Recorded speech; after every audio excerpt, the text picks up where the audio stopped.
Itinaas ng isang sundalo ang kanyang baril at itinutok sa mga kawal na kumakain, ngunit nagkatinginan lang sila at nagtawanan.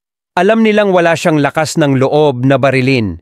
Hinawakan pa ng isang sundalo ang nguso at sinampal siya sa mukha. Kumpiyansa sila na hindi maglalakas loob na barilin ang bagong recruit na matagal nang binubuli. Gaya ng inaasahan, hindi nagpaputok ang sundalo at lumabas ng silid. Ngunit habang sila ay nagtatawanan sa kanyang maliit na pagkabansot, isang granada ng kamay ang gumulong sa kanila. Sa pag-iisip ng lahat ng pambubuli na naranasan niya sa panahon ng kanyang pagsasanay, nagpasya siyang alisin ang lahat. Sinipa niya ang isa pang pinto at pinaputukan ang natutulog ng mga sundalo.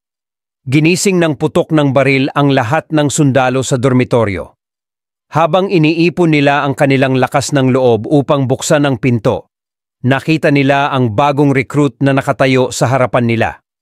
Natakot ang mga sundalo at sinubukan siyang pakalmahin, ngunit umungal ang sundalo at hinila ang gatilyo. Isang sundalo lamang ang nakaligtas, ngunit hindi niya ito pinatay. Siya lang pala ang hindi nambubuli sa kanya.